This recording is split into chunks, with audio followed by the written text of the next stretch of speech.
It is now my privilege to introduce today's Convocation speaker, Mr. Roy Ratnavel. An alumnus of the University of Toronto, Roy Ratnavel has over 30 years of experience in the financial services industry. He currently serves as the Executive Vice President of CI Financial and the Head of Distribution at CI Global Asset Management, the largest independent asset management firm in Canada. Mr. Ratnavel is involved in many philanthropic causes, including the 2019 climb of Mount Kilimanjaro to raise awareness and funds to combat mental illness. For his leadership in the industry, Mr. Ratnavel has received the Report on Business Canada's 50 Best Executive 2020 Award. Please welcome Mr. Roy Ratnavel to the podium.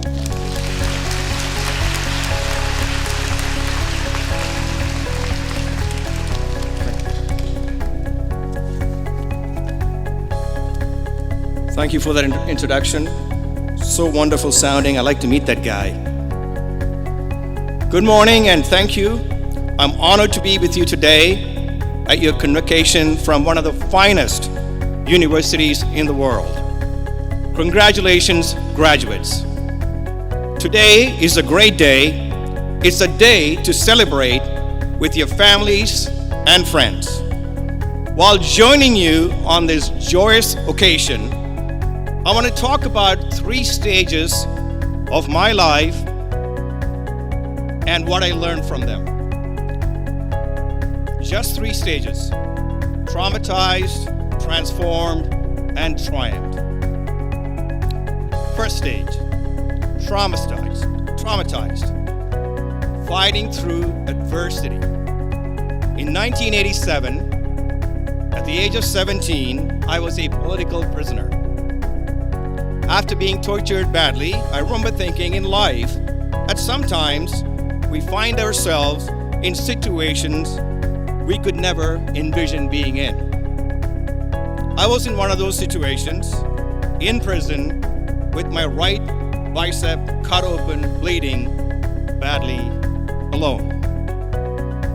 In that painful moment, I realized I don't choose the times I live in. The only choice I have is how I respond. Because what is in the way is the way. Life has numerous struggles. Whatever the sufferings are, if you stand there defeated, the problems won't run away. But if you can't bear anything, there will be peace till the end. How I responded to my awful predicament miraculously got me out of that conscious nightmare I was in and got me into Canada at the age of 18. I landed at Toronto Pearson International Airport on April 19th, 1988 with $50 in my pocket, alone and with a lot of hope. Second stage, transform, fighting for opportunities. I long believe that over-the-top optimists hallucinate. Pessimists get depressed. However, both will not get anywhere in life. But hopelessness is an awful state of mind. If I said that I am a victim, then I will get sympathy from people. That much is for certain. I knew solving my problems was my own responsibility. I can't transfer my trauma to others. The world owed me nothing except freedom and choice. When I have freedom, the outcome will necessarily be different. I'll be rewarded for good choices and penalized for the bad ones. That's the price of freedom. During my struggles, I realized that it was not the weight that broke me down, it was the way I carried it. The last freedom a person has is the right to choose their own actions. I'm very fond of D.H. Lawrence's famous poem about self-pity. Lawrence penned, "I never saw a wild thing sorry for itself. A small bird will drop from frozen dead from a bough without ever having felt sorry for itself." In the natural world, self-pity doesn't exist. Self-pity is unique among human beings. It is the burden and the locus of self-destruction. Self-pity was the fastest way to destroy myself. So I had to change. I had to transform myself, because what is in the way is the way. Third stage, triumph, fighting to conquer myself. Conquering my own mountains was something I battled daily. I still do. At first, I got a daytime job in a factory, and then at night I would clean office buildings. On the weekends, I had a job as a security guard, all the while still trying to finish my high school at night, which eventually led me to this amazing educational institution where I obtained a degree. One night, after a very long day, I flipped through the job listings in the Toronto Sun newspaper, and there was one ad that said office help needed. I applied even though I didn't know what the job was all about. My offer letter for a mailroom clerk from years ago now hangs in my office. It has been an amazing ride, and I have learned so many lessons along the way. If I subsidize undesirable behavior, I will get more undesirable behavior. Hard work wins. I can't be upset by the results I didn't get with the work I didn't do. I can't control the outcome, but I am 100% in control of the effort. And before blaming others, I must get to the nearest mirror and ask myself, what could I have done to change the outcome?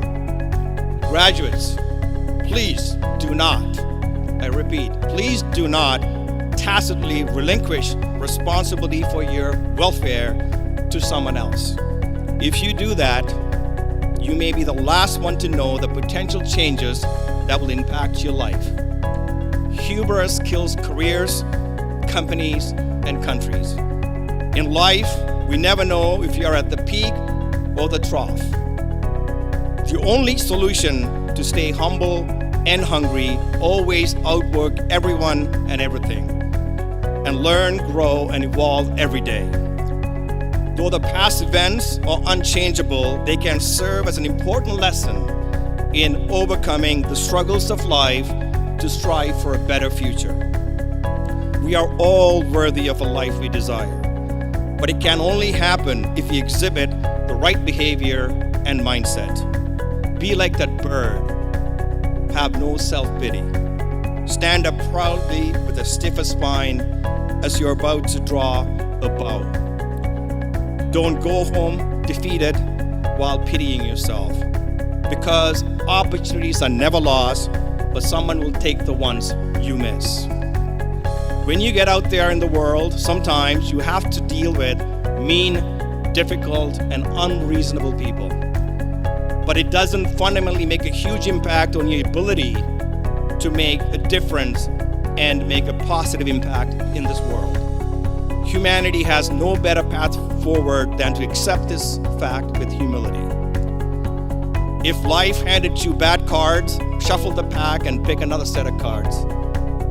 Strive to be the best, but keep an open mind, and always take the high road. You will never regret it. Question the most obvious, because critical thinking will keep you relevant. Exhaust your potential. Don't quit until you have nothing left to give. You are given a toolbox and a set of tools. You are supposed to work those tools as hard as you can for every heartbeat you got. How many heartbeats you have left? Nobody knows. So take every heartbeat as a very big deal and go for it. And remember that success in life it isn't just about money or material things. It's about conquering yourself and doing the best you can to leave this world better than you have found it. If I have learned anything in my time on this planet, it is in the power of hope. Now go on and take control of your destiny, because what is in the way is the way. Congratulations and thank you.